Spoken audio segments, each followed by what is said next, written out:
Welcome to the Global Investor Podcast, a show that focuses on helping foreign investors enter the lucrative U.S. real estate market. Host Charles Carillo combines decades of real estate investing experience with a professional background in international banking to interview experts in all areas of U.S. real estate investing. Now, here's your host, Charles Carillo.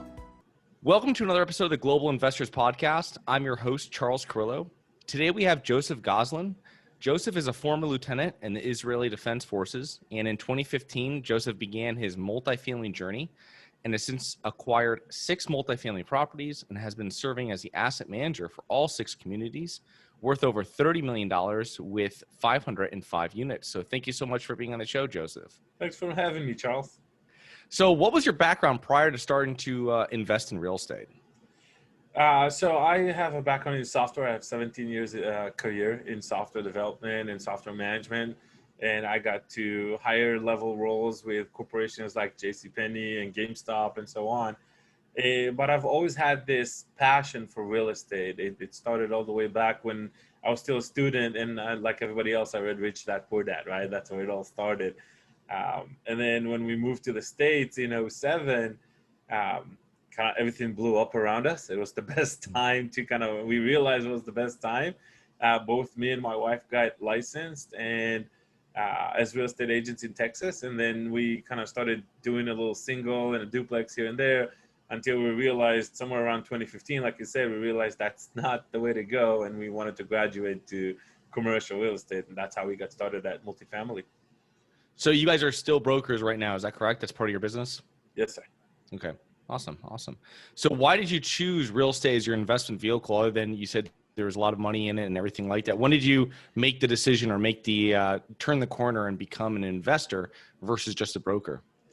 Yeah. So actually we were brokers because we were investors, not the other way around. Okay. So we wanted to invest. We were new in this country. We didn't know the rules, the laws, the procedures. So we said, okay, let's get licensed.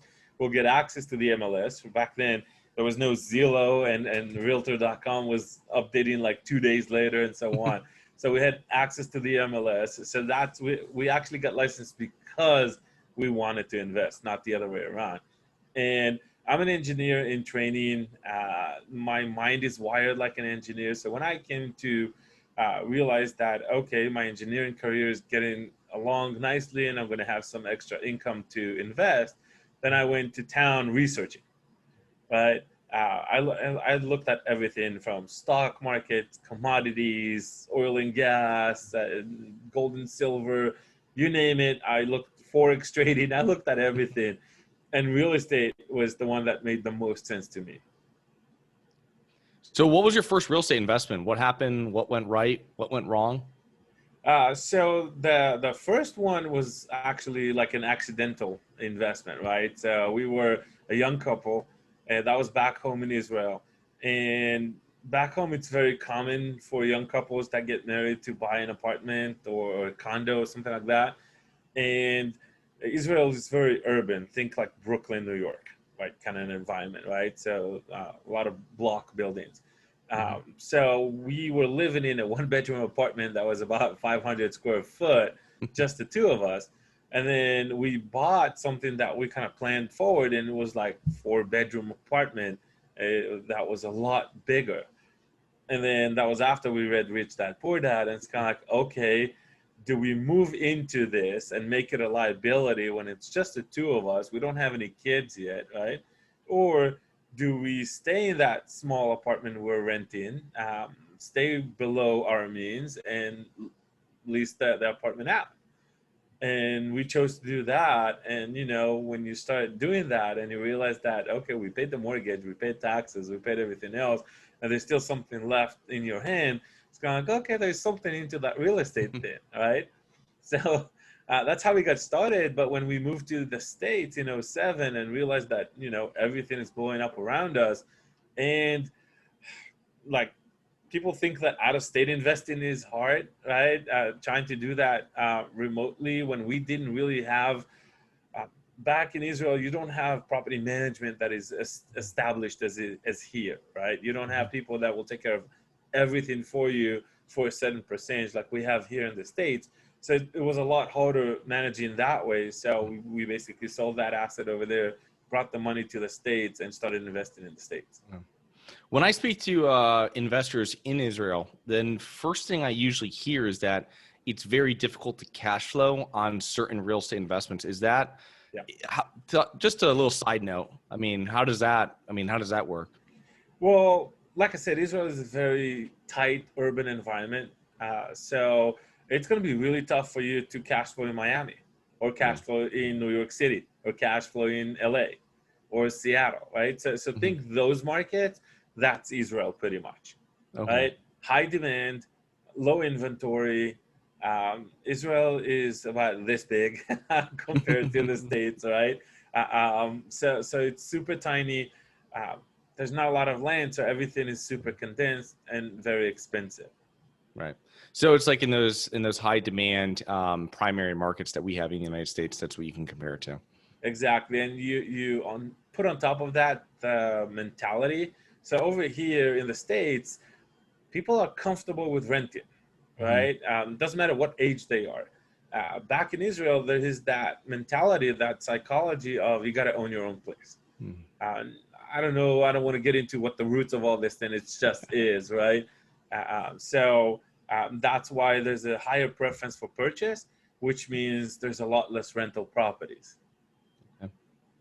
No, that makes perfect sense. It gives us a great background on your strategy. And what is your current strategy for you and your firm right now, EPG or EBG, for what you like targeting? What is your criteria? Yeah, so we're now in the phase where we focus on multifamily. We've done the singles. We walk that path. There is some sort of a fallacy in the single family cash flow because you cash flow 1 month, 2 months, 3 months, 6 months, a year, 2, and then you have a big ticket item, right? You either have a tenant move out and you got to renovate the property, or you have a water heater or a roof or a fence or anything like that.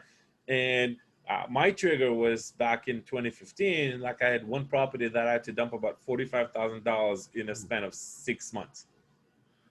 Wow. So that was one of the reasons where we started researching commercial real estate. I knew I want to stay in real estate, right? But I looked at all the other kinds of real estate, and multifamily made the most sense because if you have a property with 100 units, you can have 10 of them vacant and you still pay mortgage and you still have revenue and you still pay all the salaries and you do everything.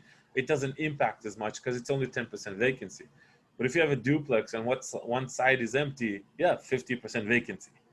Oh, gee, yeah. Right? Yeah. So that's why multifamily made more sense to us. And then we bought a property on our own, a very small one on our own, kind of got the hang of it, then brought a few investors into the loop and bought a 102 unit. And then from there, it rolled into everything we have right now. Our portfolio is a little bit over 500 units. Nice. Yeah, it's very difficult to have the consistent income with the single family homes, unless you have, dozens and dozens and dozens of them. But it's much easier, like you said, acquiring your 100-unit apartment complex, or even if they're smaller apartment complexes where you can, like you said, you can have 10% of the people not there, not paying, and still be able to cash flow and cover debt service and your property manager and everybody else. Exactly. So has your acquisition criteria and changed at all during COVID? No, COVID was a curveball, right? Nobody saw that coming. Our challenge in COVID is less with the resident and more with Congress people and the knee-jerk decision that they do. And I have I have a beef with the CARES Act, right? I think that caused more damage to the country's economy than anything else, right? Than the virus could have ever done. The small businesses were hurt dramatically in this entire pandemic thing, and the fact that they gave $600 extra for unemployment caused the fact that the employees that were on the lower end of the wages, which is what the small business owner is dependent on, would make a lot more money sitting at home. Yeah. Right. So I think that caused a lot more damage to the economy than anything else. But the real estate side of things haven't been affected really. Yes, we had a bunch of residents that we couldn't evict, but the ones that cared about who they are, about their credit score, about their living space, were communicating with us. They were talking to us. We were working with them. We were putting payment arrangement. Uh, we gathered a list of assistance organization, Mm-hmm. and a lot of our residents got the assistance. It might have came a month, two later down the road, but as long as we knew they're applying and they worked with us and we gave them all the information they need to apply, we eventually got the money back. Right. But there are some residents that, took advantage, and we have that in all the classes of multifamily. We've seen that all the way from C to A. You tell someone on the news that they don't have to pay rent, and that's what they hear. They don't hear that they will have to pay it at the end. They don't hear that they will get evicted and they'll have an eviction on the record at some point. They just hear you don't have to pay rent. So you have those that take advantage of the situation and all that. But we've already evicted most of those when the CARES Act was over. And it wasn't that Right. much, right? Out of our 500 and something, maybe 5 that we had to evict. Right. So it wasn't that big of an impact. Yeah, we've seen the same thing. We haven't seen many people abusing it, as you always think the negative of people when you hear about it. You're like, oh my God, this is going to be devastating to our business, to our investors, to everything. And, the only thing I really get worried myself is when you don't have the communication, right? And you don't have the communication with them. And that goes people, with people that are owing you money of whatever it is. Once they kind of disappear, that's when you know there's going to be trouble. If you have someone that's calling you, fine, let's work something out. Let's change it to weekly. Let's whatever it is that's going to work for you.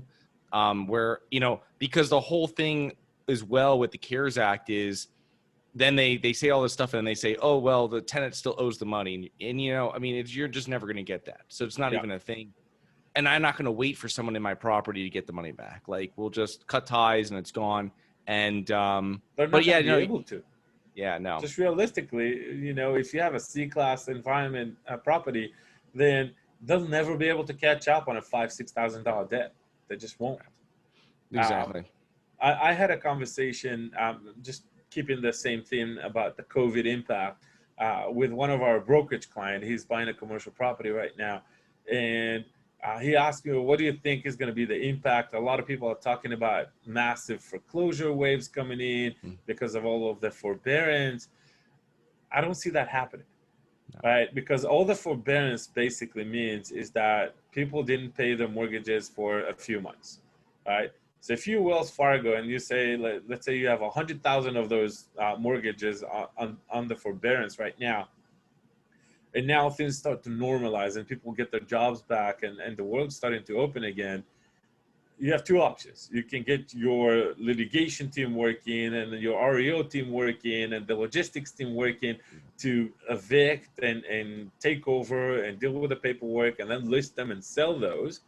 Or you can go to that homeowner and say, hey, look, Mr. Homeowner, you didn't pay 6 months worth of mortgage. That's, let's say, $7,000. We're just going to drop it into your principal and we'll move forward together. Right? Realistically, that's going to be a much easier way for them to do that, which will allow a lot of people to keep their homes in place. And I don't see big waves of foreclosures coming in the near future. Yeah, tacking it on to the end, I think they're going to have you catch up on your escrow, principal taxes and stuff like that. But it's easy just to tack it to the end and they can work that out. And obviously, it's not as bad as every time you keep on hearing and keep opening up, people are getting their jobs back. So I don't see too much of an issue. The other thing, too, is people keep on telling me and I keep on hearing that there's going to be a huge disruption with multifamily. And I feel that the only pullback we're going to see is on small multifamily, where people might be refinancing or people that don't have the long-term debt. Maybe they took something out that only had a 5-year term or something shorter, and they bought it a few years ago and their property hasn't stabilized, or they their balance sheet isn't looking as good. Their income statement isn't looking as good as it was when they purchased it. So when going back for refinancing, they might have to take money out of their pocket. But for the larger assets, I feel, anything with Fannie or Freddie Mac agency debt, I don't think you're going to have too much of an issue there. I don't think it's going to be a huge I don't even onslaught see. of I don't even see an issue with the smaller one. We're in the process of refinancing a 44 unit right now. Mm-hmm. Yes, it was painful to go through quite a few lenders to find the right one, but we're getting 75% LTV, so I don't see that impact, and it's a secondary market, right? So it's not even a major market. So I don't see that. Even in 2008, and you got to a point, a lender would give you a loan. You wouldn't be happy with it, but you would still get a loan.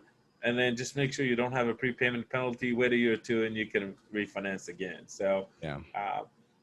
What I'm saying for like smaller properties, it was more like 5 to 10 unit properties, like the very small commercial multifamily kind of stuff. That's where you have to deal with a commercial bank. You can't go to agency lender.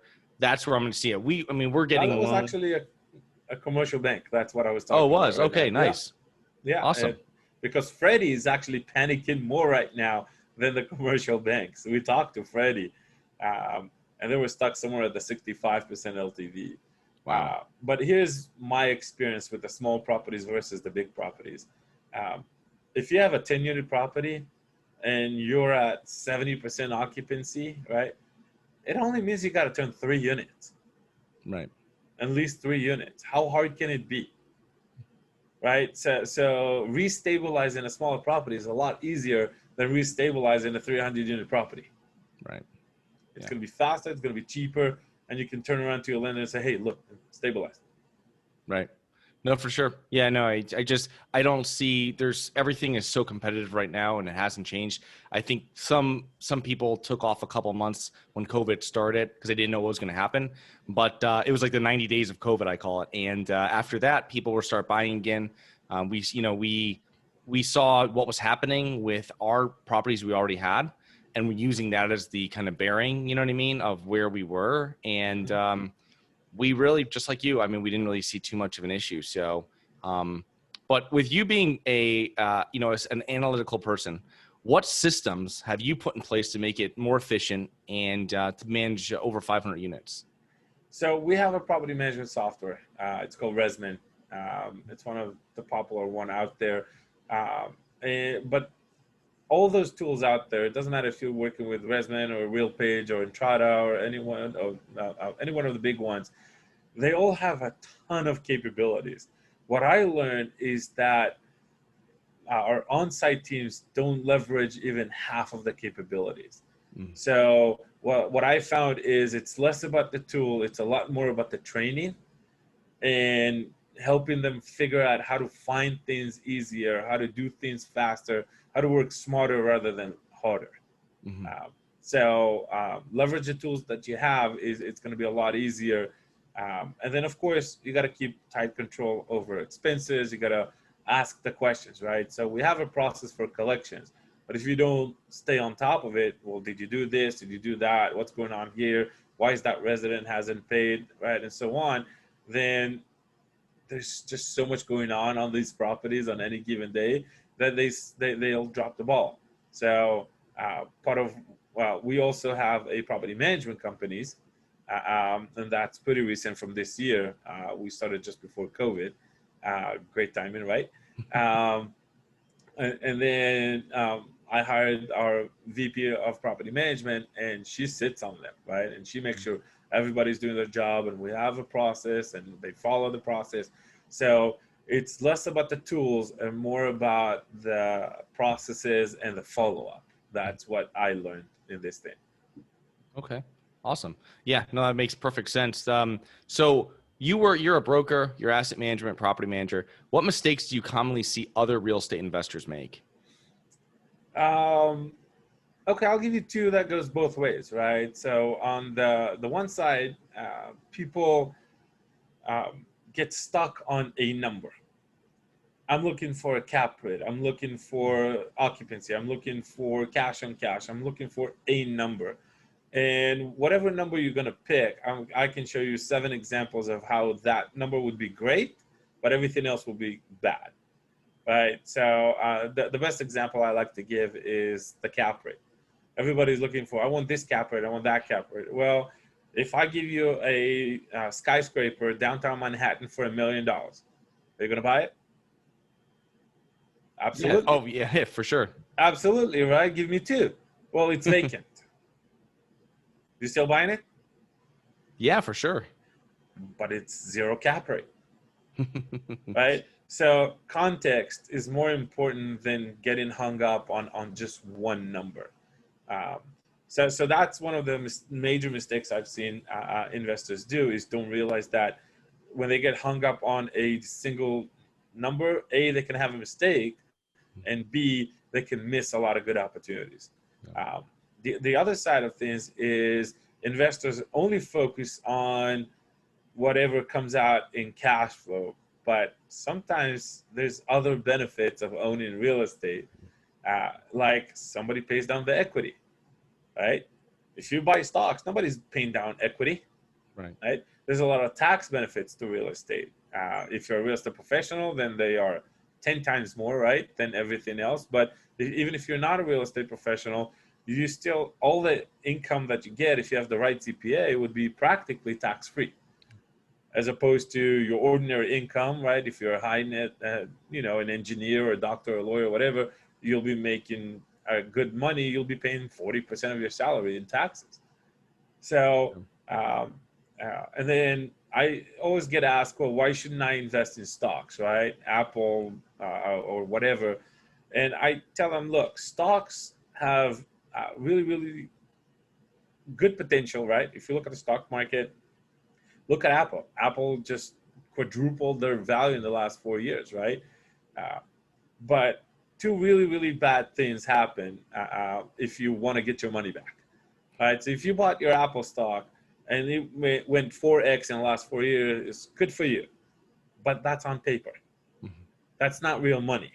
If you want to see real money, you're going to have to sell your stocks. And 2 really bad things happen when you sell stocks. One, you no longer have an asset, right?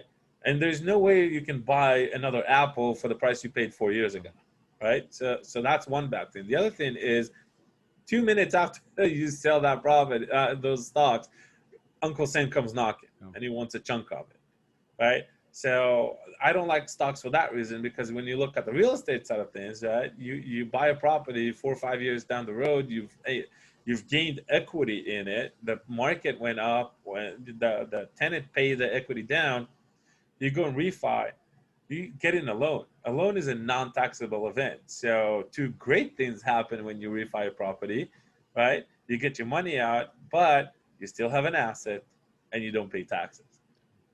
Yeah. I feel it's the best investment as well when you're commercial multifamily. So it's definitely true. What do you think are the main factors that have contributed to your success, Joseph? So a lot of it is timing, right? So when we got started here in this country, it was 2007 and 8. So it was the bottom. But I want to take a little bit of credit, right, in realizing that when everything is around us in flame, that's the best time of our lifetime to invest, right? I know a lot of people that had money back then that I told them, you should be coming and investing with us. And they were so scared and sat on the sideline, and they regret it till today. Yeah. And I always say there's only 2 kinds of investors that survived 2008. The ones that made a killing and the ones that wish they invested more. So I think that was a lot of it. And the other thing is just being conservative in their underwriting and making sure that I cover all my bases, especially in multifamily, right? You want to know where your break-even point is. Is it at 10% vacancy? Is it at 30% vacancy? Is it at 50% vacancy? What is that point where I can still pay the mortgage, I can still pay the salaries, I can still pay the bills and keep the property, right? So if you're going to a market and the market is, let's say, 93, 95% occupancy, and your break-even point is at 90, you can get in trouble real fast. And that's just you don't know what's going to happen, right? A new property can be built half a mile away, and in the first year, they're going to do lease up specials. That's going to hurt your occupancy, but it's a little bump on the road, right? It's going to come right back up in a year when they stop doing those specials. Right.